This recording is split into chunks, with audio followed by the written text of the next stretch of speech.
Hi. Hi. Dude, the worst. So anyway, Hold on, we're not ready yet. well, what do you mean we're not ready yet? We're live. Yeah. There's no going back now. Like, it is what it is. Leave that alone. You don't want to play it? So then we're not going to have an intro. So you want to redo the intro and then come back on? Yes. Oh my For God. the podcast. Sorry, Okay. guys. Podcast is for entertainment purposes only. Although I am a licensed clinician, I'm also just a person. I love to be able to be in my real life and speak from that point. And that's where this podcast is coming from.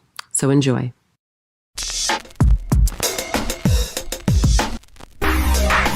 Searching for truth, looking for answers. There must be a way to another day.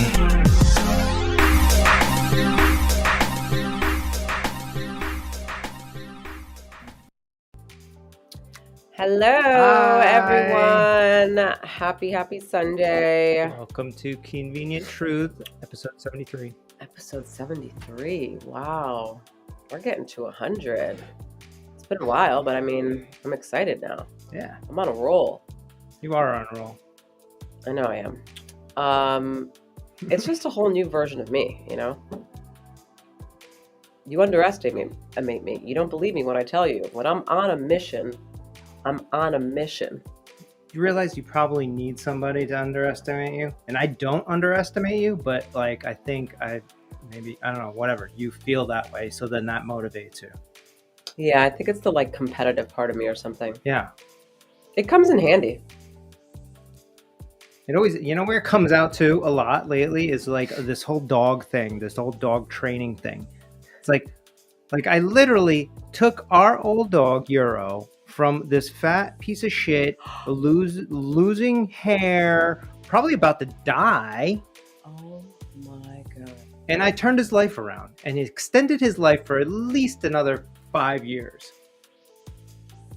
First of all, I get no credit for that, right? the fact that you just called him a piece of shit. He was a fat, losing his hair.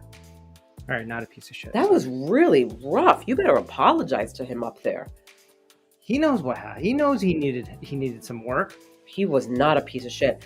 He was a He was a dog. good dog. He died in front of in front of me several times and came back to life. Because he was so I mean, it was amazing. on the edge of dying when I came into your life. Crazy. Anyways, that whole point is that I came in and turned him around, extended his life. I get no credit for that, right? But then you come in, you take this dog that you hated for the first month, and then now it's like, oh, look what I did. I'm so great. everything I'm doing. I trained this dog. Everything that I'm doing. I'm like, This yes, dog cool, is perfect great, but, because you know, of me and my training. And actually, although you did I allowed help you with to train. Euro's weight and you helped with all those things, let's be honest. Who did Euro listen to the most? Me. Who does Cash listen to the most? Me. because you're a control freak. What? Take that back. I've actually been working on my control stuff quite a lot. I've really been going with the flow. It's my intention. Well, whatever you want to call it. You just have nothing to say because you have nothing to fucking say. See? There you go. Anywho, so today I really what's this music that I'm hearing? Same music we've been having on for the past 4 episodes. It's extra loud right now. Can you lower it? Same volume it's always been. Oh, yeah, that's so much better.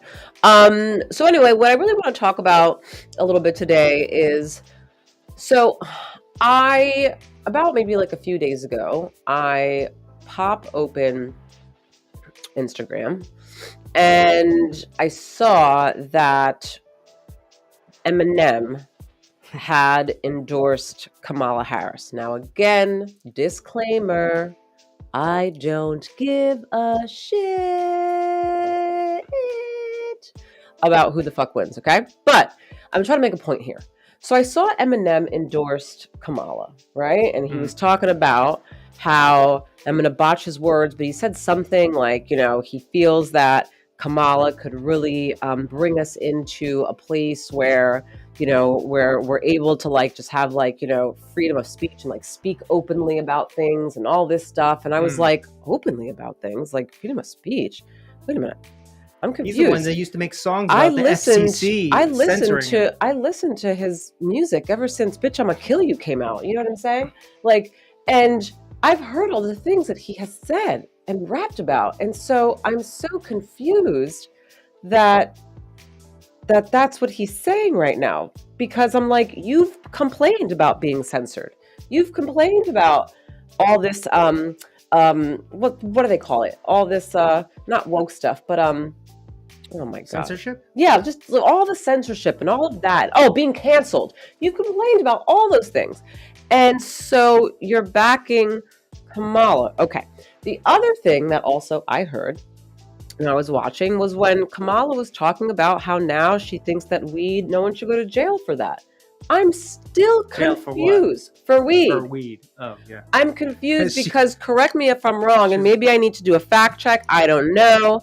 But I could have sworn that when she was governor or something, prosecutor, she was something, California. Okay, that she was responsible so much for people being arrested, imprisoning people specifically for cannabis that are still in jail now. So this is my point.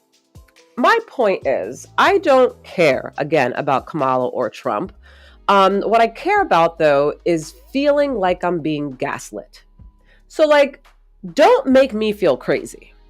Like, don't make me feel like I basically have just been abused and my abuser is in my face telling me that like, no, everything's okay. Everything's amazing. I never did that to you. And I'm like, wait, what?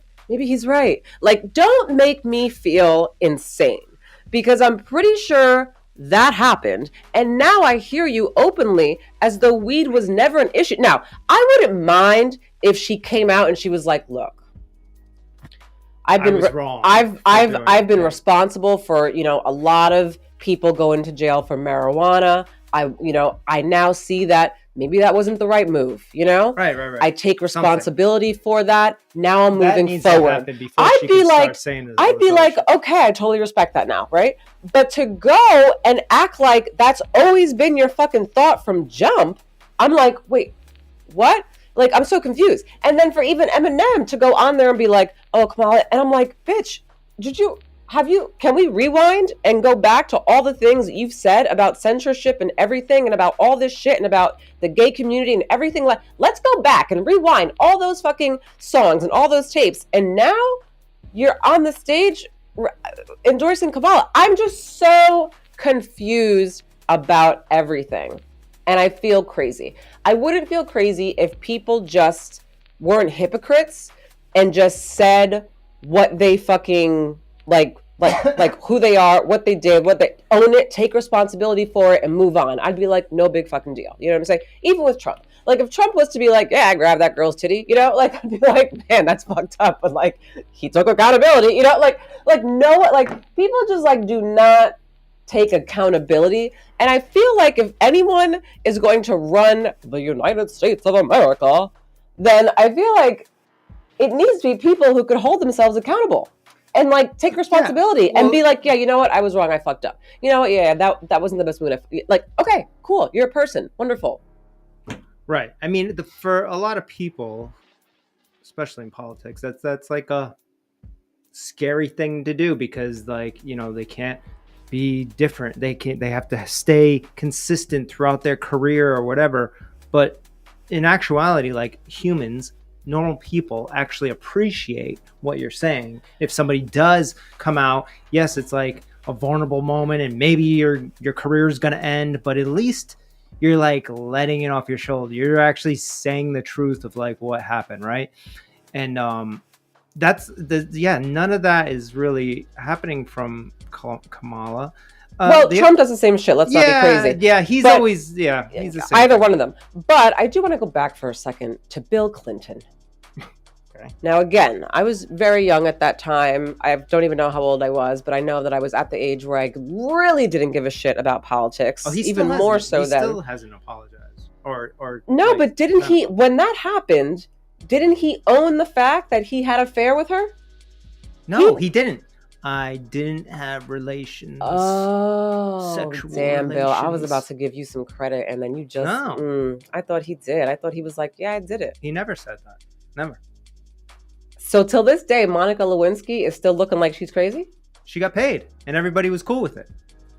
Damn. I'm sick of this shit. I don't know why people are. I'm like, I don't know why anyone thinks that all this shit is okay. Like, to me, this is all crazy stuff. Everyone's a fucking liar in the political world. I don't trust any one of them. Period. Done. And scene. Well, a lot of it too. Also, the like when you're talking about like Eminem and like the censorship, it's not necessarily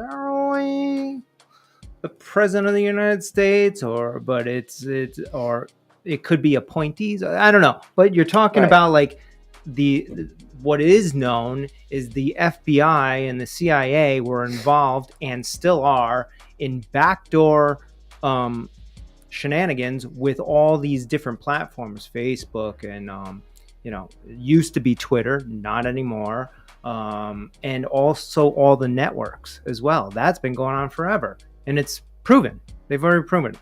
So, but a lot of people don't understand or know that it's been proven that the FBI was in cahoots with Twitter, and they were purposefully censoring things.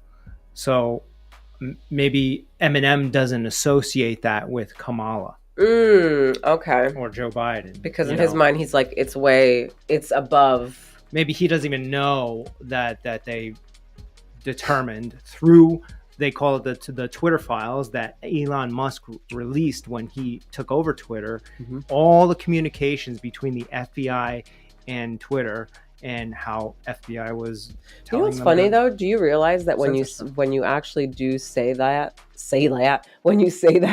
to like, I don't Say know, what? for like, oh, hey, Elon Musk actually released if he did all of anything, it. as soon as you say Elon if Musk you did say something, it, they're like, fuck you. People just like disregard it as though, but I'm like, but that's fact, because I could pull it up for you and read it now. Right. But these like, are the communications. Here they are. I can people print them are out like, and send them to people. people. People are like, no, they fixed it. It's AI did it. You know, it's like every excuse, and I'm crazy. like, yo, it's wild how like people just believe what they want to believe. Bottom line. I mean, I don't want to go down this avenue very deeply, but it is interesting that P. Diddy gets arrested, right? This is a conspiracy. It's a conspiracy theory right now. Well, it's a logical thought too. Some people probably wouldn't say that, but I hear you. Okay, P. Diddy gets arrested, right? Like how many months ago? A couple months ago, right? Yeah. And then all of a sudden, all these celebrities start endorsing a certain candidate, right? Which is maybe the candidate that might not release certain documents that P. Diddy has. I mean, I'll take another route, though, in terms of that. I just feel like regarding the whole P. Diddy thing, I feel like it's very suspect. The moment he got arrested and went to jail, what happened actually the next day or 2 days later? All of the CEOs from all these big companies, Nike, right? All of a sudden, it was a rush, and they all were like they all resigned, right? They all fucking resigned, right? Then, after that, I have not heard any celebrity in the R&B or hip hop industry really actually on social media or in the news say anything to denying anything. Not one person. They were all at the parties. Exactly. So again, do I believe that they were all involved? No. But do I believe that they all saw a lot of shit and stayed, hush is the word, and didn't say anything to the guilty by association? Abso-fucking-lutely. Well, what these people are, I believe, are afraid of is an Epstein flight list. Right? That's what they don't want to be on any kind of thing where you were on some list of a party that you went to when Kim things went down. Kardashian does not want to be on that list. Right. So they find the candidate that will not release that list. and give her a bunch of money and see what happens. I think it's all very possible. Well, don't- we may never know. I don't know. Another thing too, like there are conspiracies that I hear that I feel like are really like, right? Like I'm like, that's really far from me. Those are usually the most truest ones. I know, but like I hear those and I'm like, whoa. Fiction.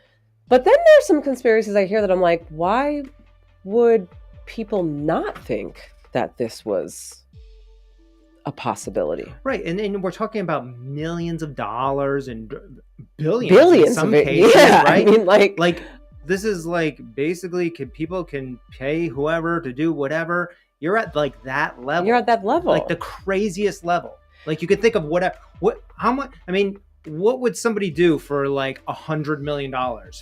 You could probably get a lot of people to do some crazy people to do some crazy shit that you would never think anybody would ever fucking do. Totally, probably. You know, Squid Games. Point to Squid Games. Yeah, some kid sitting on top of a roof trying to shoot at Trump. I don't know how much money he might have gotten. I don't know. I don't know. That's another thing that's crazy, guys. Again, it's like, how come? And again, I don't watch the news a lot, but actually at all, really. But through even just the media outlets that I run through, I could have sworn a former president of the United States had an assassination attempted on him twice.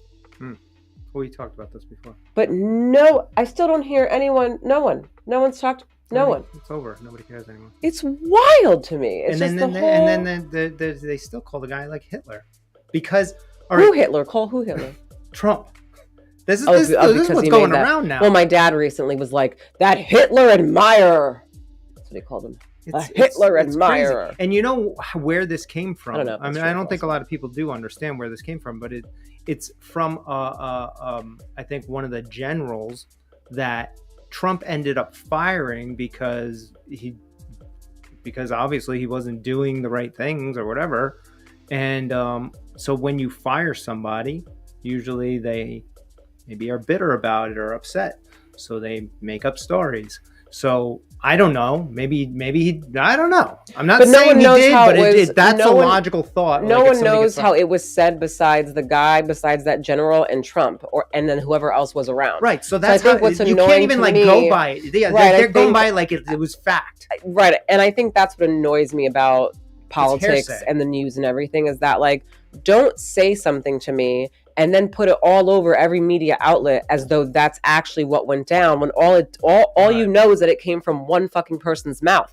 I wasn't fucking there. So I don't know the context of which that statement was made in or anything like that. All I know is that this general who was fired by this person right here is now saying that this is what happened.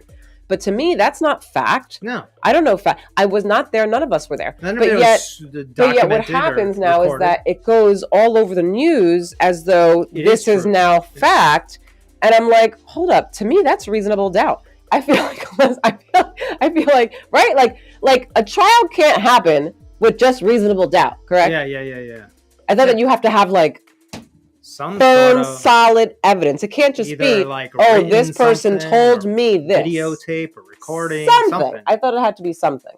I mean, it can be a person that says something, but then you'd have to you have to follow really it up vet with some that kind of out. fucking. Like, you can't just be like, some reporter goes and talks to this general, and the general says whatever crazy shit they say, and the reporter's like, well, that's the truth, and then just blast it out on every single fucking network. No, you have to go through a whole vetting system. All right, but did you really say this? What context was this in? What was the whole conversation about? There's a lot of vetting to go through with that. So basically, anything can be taken, and this is why Trump is such a target, because he does say things that he's off the wall. That like he over exaggerates a little bit, maybe more than a little bit, and then also, you know, he just says things like, he would say something like, oh, like Hitler got voted in, which he did. So there was a large popular vote that got him into play. So like Trump would be like, well, I mean, he got voted in. People like the guy. People like the guy, you know? And then everybody would be like, what? You like Trump likes Hitler? Like, no, that was the truth. That's what happened. He got voted in. He was the popular vote. everybody in Germany loved this guy at the time. They loved socialism at the time. You just have to understand history and understand the facts. And he's just saying, hey, I mean, that was a thing that happened. People liked him at the time. Not saying I like him. But he doesn't like go through that whole process. He just says Well, he doesn't. things, Yeah, he just says stuff. He's just off the wall. and then he has to like backtrack after somebody. That's why I will say and I didn't finish the Joe Rogan interview with Trump because it's like 3 hours long. But I will say that's why I really do appreciate Joe Rogan as someone who's interviewing someone, because he really, I felt like he handled Trump really well in a sense of like reeling him in, because again, we have Trump's age, he's up there, so his brain, like I get that. But also there's like, I don't know, like some like ADD and they're like, I don't know what's happening, but the guy does not here's the question. Here's what I asked. Trump does this. Okay. And it takes forever. And for anyone who's not used to talking to someone like this, a lot of things could get misconstrued and lost. I'm used to hearing people speak like this from just working in my field. So this is like, I can follow you. I'll follow you the whole way, and I know what you're trying to say. Kanye's the same way. Mm-hmm. And I know what you're trying to say. So it's not a big deal. But because of that, you do have to reel him in. So I do appreciate. Think about this. This is the problem with media, right? Because for however many years, we've been so used to, 30-second clips, 5-minute little quick interviews, whatever, because we don't have time supposedly, and it's just got to jam it into this little box, right?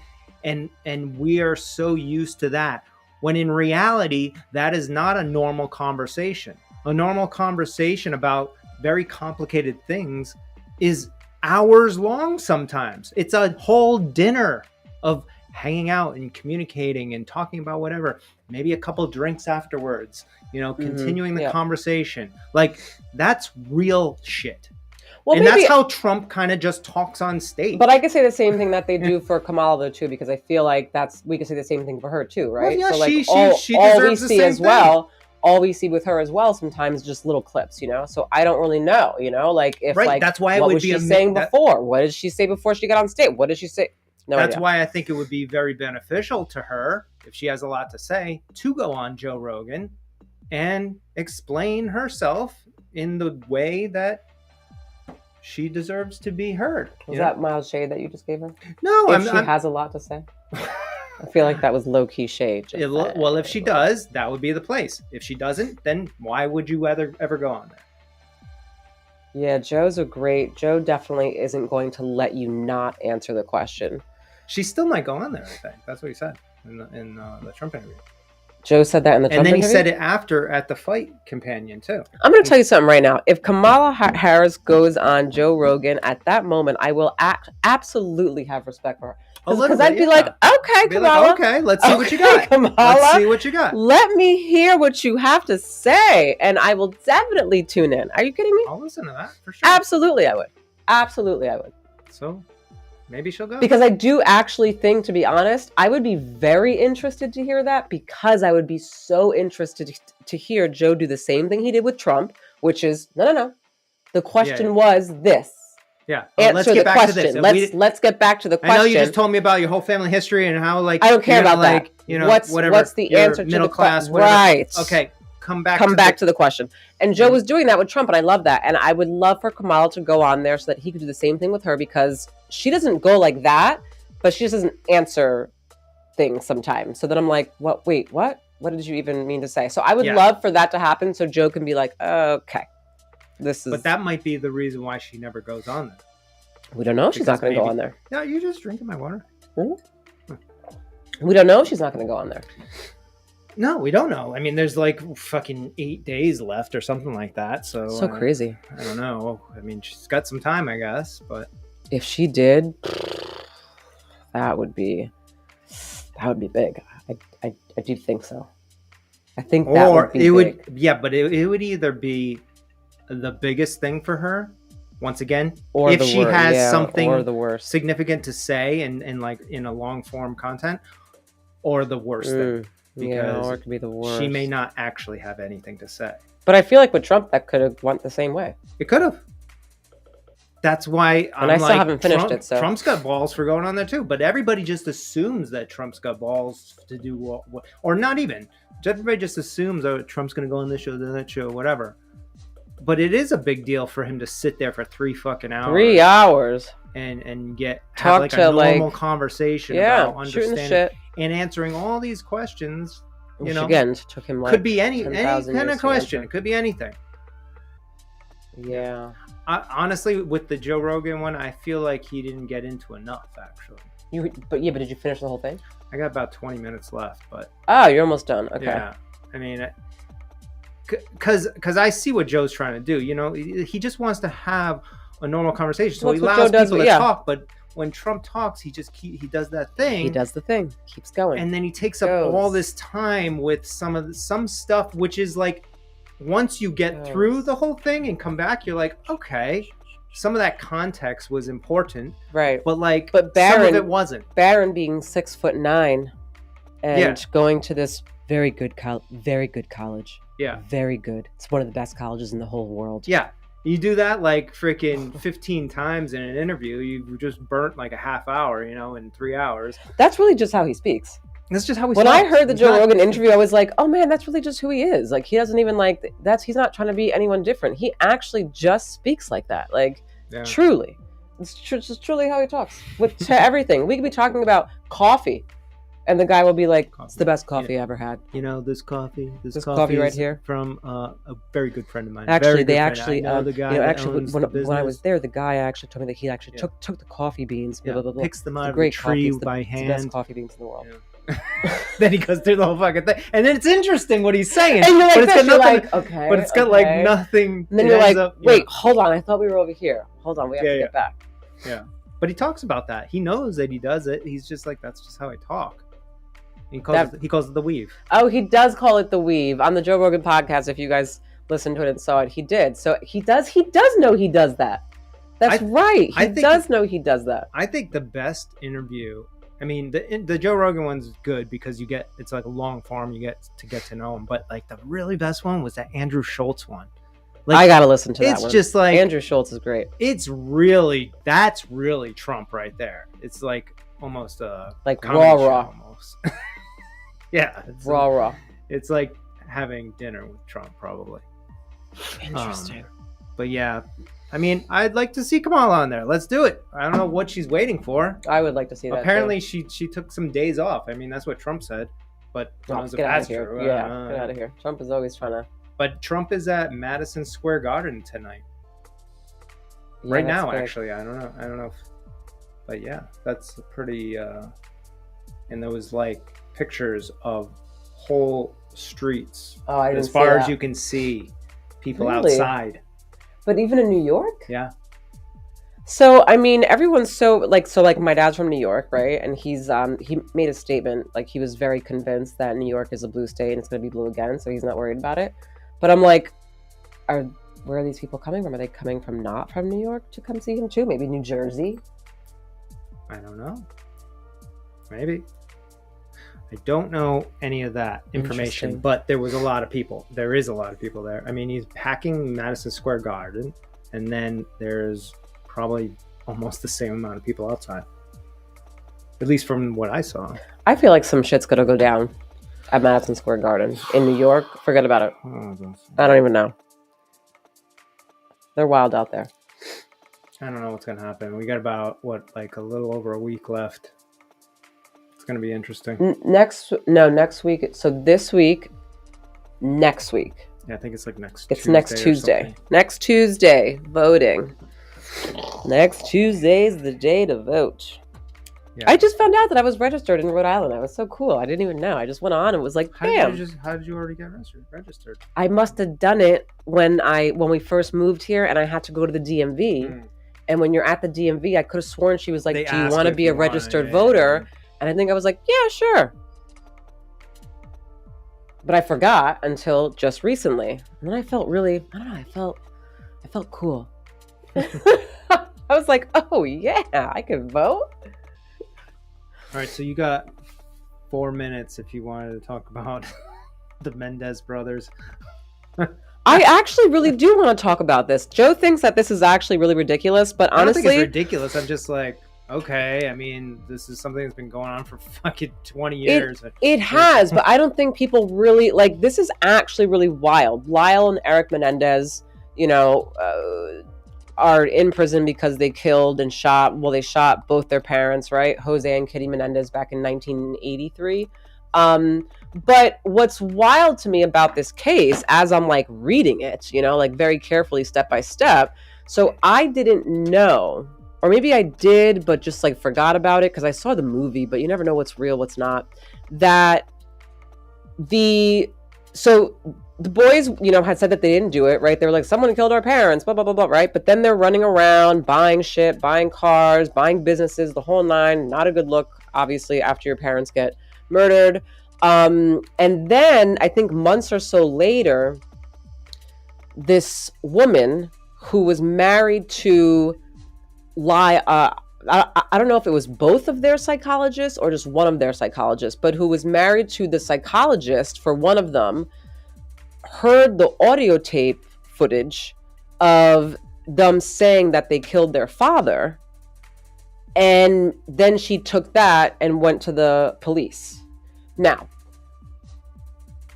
the reason why I'm confused here is because this information came out when it was going This down. is when it was going on, right? This is when it was going on. When did HIPAA come around? HIPAA should have been around in 1983. I mean, like with insurance companies and everything. Like, Yeah. I don't know why HIPAA was not. Now, this is the thing about now. If the let me go back because there's lots of pieces to this here. But so the wife heard the audio tape. The wife of the psychologist who was working with them. Okay. Now, I don't know if the psychologist played it for the wife or it doesn't matter. No, it doesn't. Or the wife, I think, like overheard one of the sessions because I think she was like a secretary or she worked in the office or some shit like that.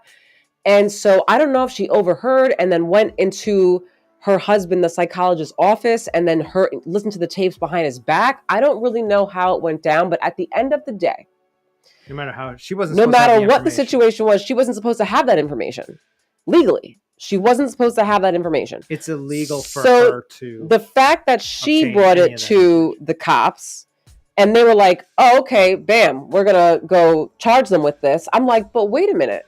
She wasn't supposed to have this information. It's illegal for her to even know that. How does she even know that, first of all? That breaks so many confidentiality rules. Now, if the psychologist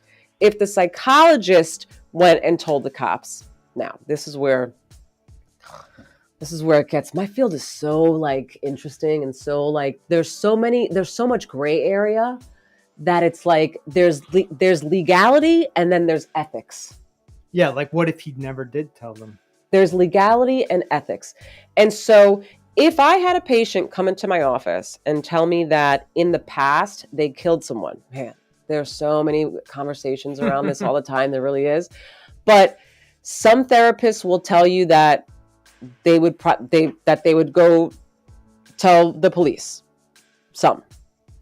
Others would tell you that it's not that cut and dry.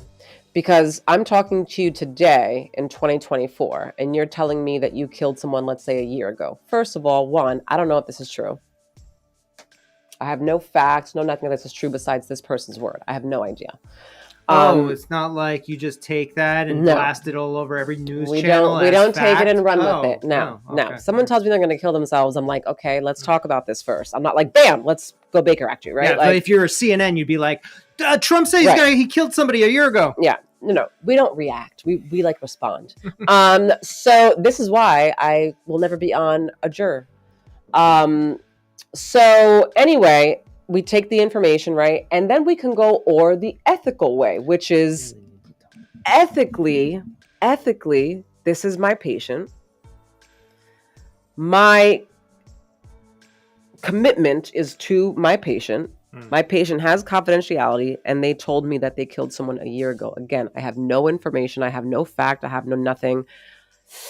It's really like ethically, I could just basically be like, keep that with me. You know what I'm saying? Like because that's my patient.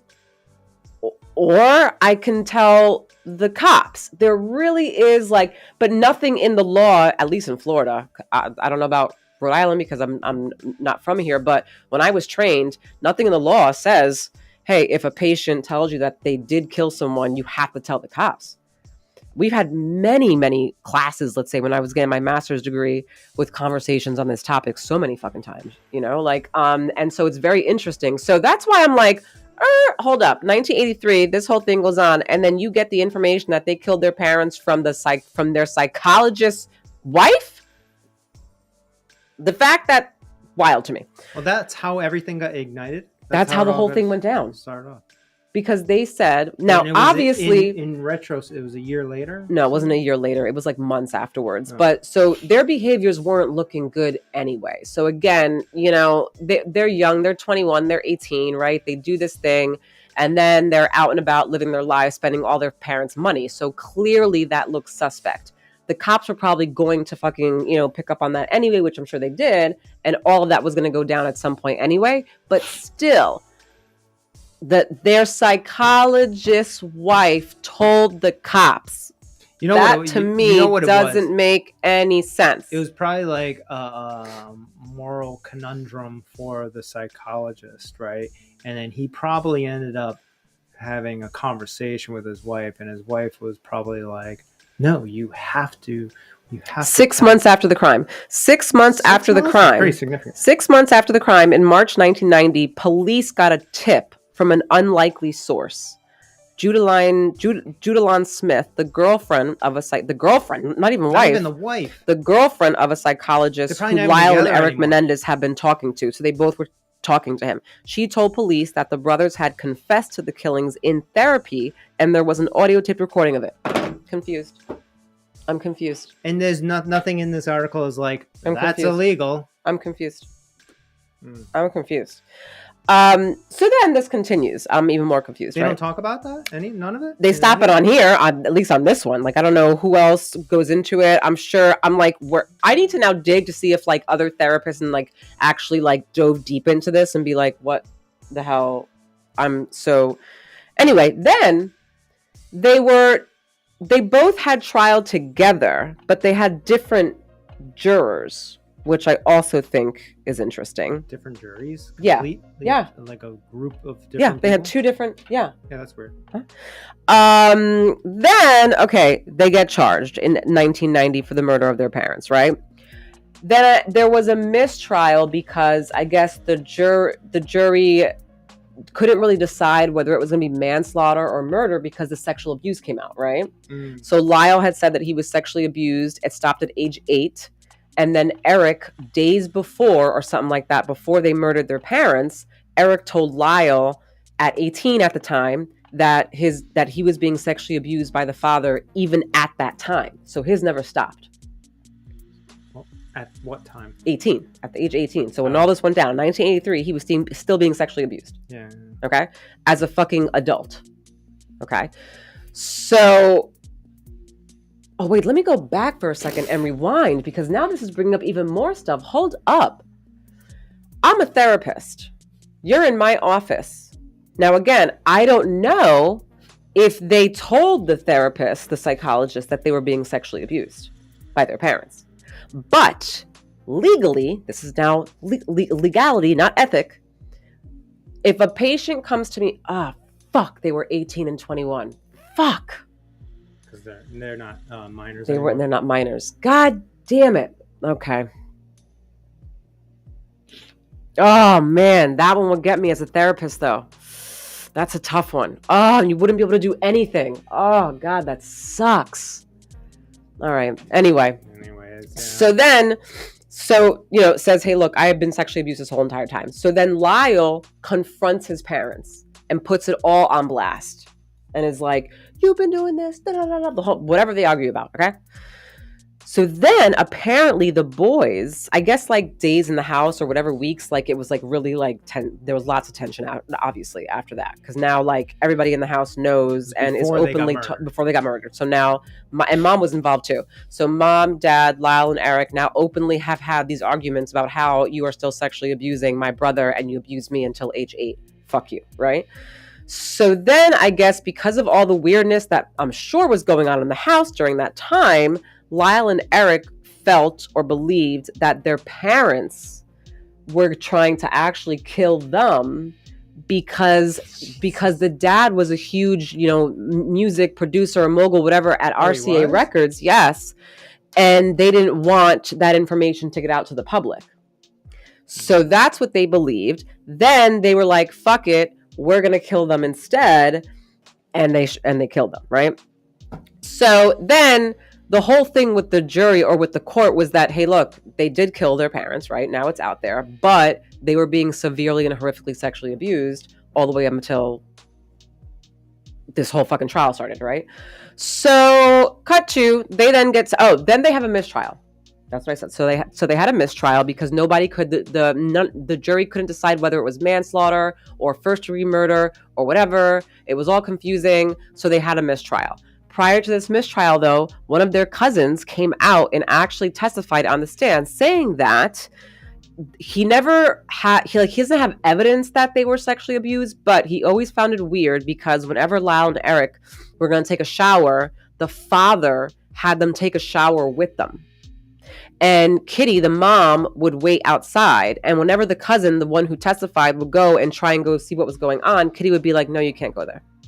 And then the cousin's parents wouldn't let him go over there, right? Didn't you say that? Yeah, something like that. I don't know, but I know that that's what he testified to. Okay, so cut to the trial. Blah blah blah. They missed trial. Done. Then they have another trial, but when they have this other trial, now they have only one jury, right?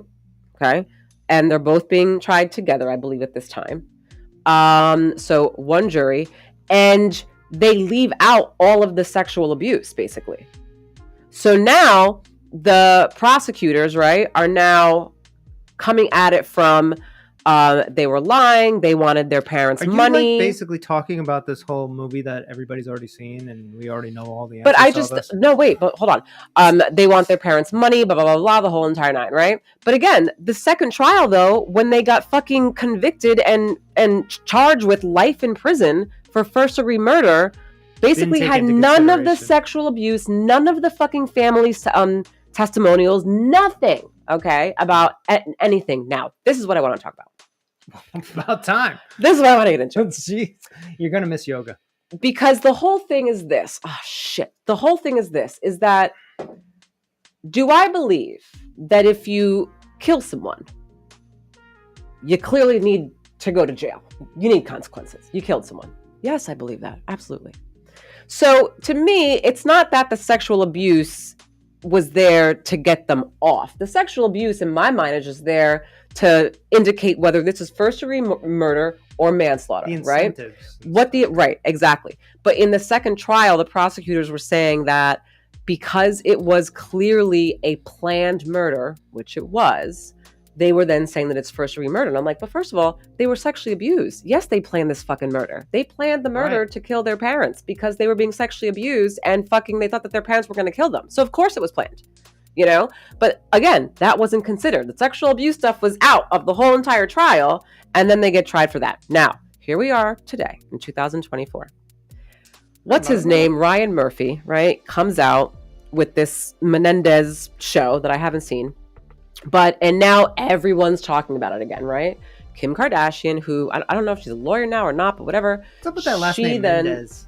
It was like the football player. His last name was Mendez too, I think, right? Yeah, but they're Menendez. Are they the Mendez or Menendez? Oh, I don't know, but why are we getting caught up in this? Anyway. It's Menendez. So anyway, a little weave. So then Kim Kardashian comes out. She posts everywhere, and she's like, "I think that they need to be."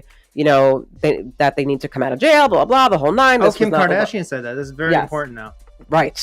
So now the whole world's like, oh my God, right? However, God, she said something. However, though, which I find so funny that it's taking all of this to happen, because back in back in either 2023 or 1993, I forgot which year it was, one of the singers from Menudo, which you don't know, but I know Menudo very well because I was very, very, very into Menudo. That they were a Puerto Rican boy band that we were obsessed with growing up. He finally came out years later and said that Jose Menendez, the father, sexually abused him and raped him. Wow. Because he was under RCA records. So they were always together and seeing each other. So basically, at the end of the day, how would you, an ideal world, right, where all of this was recognized, how would you have played it out? Like the sexual abuse was recognized, everything was recognized. Would you give them a certain amount of jail time and then that's it, or somehow or rehab or something like that, or what would you do? Yep. Okay. So I feel like I would first be like, okay, you have to go to prison. You shot and murdered both of your parents. There's no getting around that, right? So you have to go to prison. I don't know for how long. For like, I don't know. I'm bad with that, but I know that they have to go to prison. Okay. After prison, though, I believe that they need to be in a in treatment. Okay, because there's no treatment going on in prison. Let's be yeah. Well, clear. That's the other part of it too, right? It's like, okay, you're going to send them to jail for 10, 20 years or whatever it is. There's no rehabilitation. There's no rehabilitation. So not only the rape all their lives, the whole jury, crazy media bullshit, then go to jail for 10 years. You think you're ever gonna be rehabilitated after that? No, of course not. I don't think so at all. I don't think so at all. I think that these are two men at this point. And again, I have no idea if therapy has been going on in prison, but to my understanding, therapy does not go on in prison. I mean, it's more like, I think, counseling, and it's very minimal, I would assume. Like, I would probably expect there to be a very high turnover in terms of therapists in the prison system. Well, also, so I don't know how the consistency or this or that, or if you're in jail, you're not really able to execute on a lot of these newfound ways of being, even in prison with everybody else. You're with all these other people kill that are people not and everything, right? I'm trying to better themselves, right? So here you have two grown men who've went there basically their whole entire life since they were 18 and 21 years old, who murdered their parents, admitted to that, were severely sexually abused by both fucking parents. Okay. And then scrutinized in the media too over all this. Okay. Like all this shit. And now it's like, okay, they're looking at being released is now what's coming out. Okay. Yeah, even if they get out now, they'll probably end up killing themselves after a year or something, because it's too much. The world is not going to be nice. I don't know if the world's going to be nice to them or not. I know though, however, that their family that's still alive has their back. Well, that's good. So that's actually a good look. So my thing is this, I would definitely do jail. They would have to go to prison. They would need to be in severe trauma counseling. They would have to do EMDR. They would have to do severe trauma therapy to even remotely rehabilitate. Talk therapy would not even get close. Would not even get close. Yeah. I can guarantee you if they had talk therapy from 1993 when they whatever until now, they would still not be okay. I don't give a fuck. No way talk therapy is doing that. It's not fucking doing that. All right. They have severe CPTSD, complex PTSD. Maybe for a situation like that in the future, maybe they'll send them to so some of those retreats or something, a week long, deep ayahuasca or they would have to do it all psychedelic, spiritual, retreat. Clinical, the whole nine yards. You have to be in it, and you got to stay in it for extended amount of time. You got to do it multiple times with the shaman, and maybe that's the new jail moving forward. You know what I just feel bad for is that I would really hope that I feel bad for them either way. I really do, because Eric or Lyle, one of them, had written a letter to their cousin when they were younger, detailing the events and saying how scared they are to be at home with their dad. So, all this stuff is real, and I feel very, very awful that they had to go through that. But I also feel bad for them if they get released and there's nothing put in place for them to actually have a shot. I mean, there won't be. That also bothers me as well. It's okay, great, they're going to get released, or they may get released, but can someone, can we is there money for them? Pro bono, therapy, I'll do it, whatever, they need help. They can't just be out in the world just la la la la la. They need something to go to. These are the kind of fundamental societal things that need to changed dramatically in our society, like the way that we handle these types of situations, the way we handle just like people going to jail in general for, I mean, if it's a very cut and dry thing, and you know, you react to something, all right, yeah, and you like murdered somebody, okay, but even then, you don't murder anybody without having some sort of trauma that led up to that point. You don't murder. Nobody does. That's not a natural thing. No one's born a murderer. Right. Babies don't come out. That's not how that fucking people. works. So maybe we're better off creating a system that focuses on that and understands that there are things that happen leading up to these points, and usually they're just a reactive thing because the person doesn't know any better or how to handle the situation, so they're just like, shut up, and then they kill somebody or something. Or, you know, there's a zillion scenarios, but all of them have a similar background, meaning they have something going on. Sort of there's some story. There's something going on. Yeah, even in like they're all different stories. Yeah, but they're all a story under the same umbrella of something happening in their life, in their environment, in some way, shape, or form. You know, people don't just do that. So, no. So if we all just understood that as a society and actually like gave these people compassion for the life that they've had to endure up until that moment. And I'm not saying it's like good that they killed somebody else. No, of course for sure. Not. I mean, obviously, I don't know. I think there's just different ways to handle these. There's different ways to go about it. Obviously, we know that people unfortunately are abused on a daily basis, but it doesn't give you the right to kill someone for doing that. We know that. You know what it is like throwing somebody in jail and everybody getting around be like, fuck those guys, and putting it on the media or whatever. That's easy. People don't have to think very much. I know. You know, everything that you've been going through for the past like 15 minutes about this whole thing is too much for other people to consume because it's not their lives. They're dealing with their own shit. They also may have the same trauma and may be about to murder somebody, right? So they're not thinking about this person and giving them compassion. They're like, I'm fucked. It upsets me so bad. It really does. This is why I do what I do. That shit fucking pisses me off, man. It really does. It gets me. It like can bring me to tears. Yeah, it's sad. That's how much it really gets me. I wish more people would understand this, but you know, it is.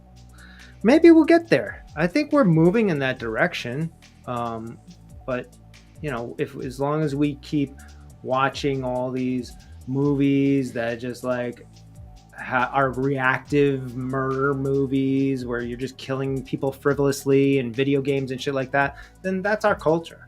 You know, right? Then everyone's just thinking, "Oh, okay, that's what it's like." And it's like, no, man, like it's not. I've worked with so many people who were in gangs, and they have no one ever like admitted anything, you know, in any of the sessions. But like, it's interesting in therapy because you can say something, but say it like it's a story that happened to someone else, you know.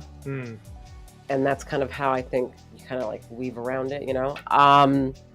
So anyway, yeah, but I've heard a lot of stuff like that. And I got to tell you, with all the people who I heard that from, every single one of them had a very horrific life and a very tragic life. And I sat in that room and eyes teared up right with them, you know?